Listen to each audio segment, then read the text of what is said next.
প্রতিদিন সকাল 7টার সময় আমাদের কোচিংয়ে ক্লাস শুরু হয়। কোচিংয়ে যাওয়ার জন্য আমি খুব সকালেই বের হয়ে যাই বাসা থেকে, কিন্তু অনেক সকালে বের হইলেও কি সে যাইতে যাইতে প্রতিদিন দেরি হয়ে যায়, কারণ রাস্তায় যেয়ে হেনস্থার মুখোমুখি হতে হয়। এটা সামলাইতে সামলাইতেই অনেকটা টাইম চলে যায়।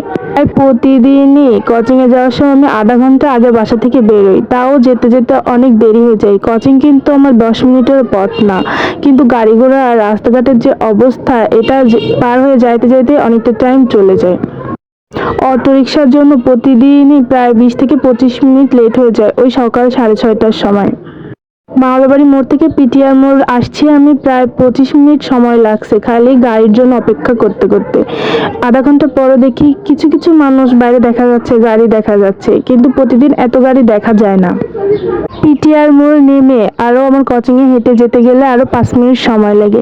প্রতিদিন কোচিংয়ে যেয়ে দেখবো হয় ক্লাসে কেবল স্যার আসছে, না হলে একটা ক্লাস শুরু হয়ে গেছে, কিন্তু কখনোই একজাক্ট টাইমে বা একটু স্যারের আগে আমি যেতে পারি না, কারণ ওই যে কতক্ষণ ধরে দাঁড়াই থাকা লাগে।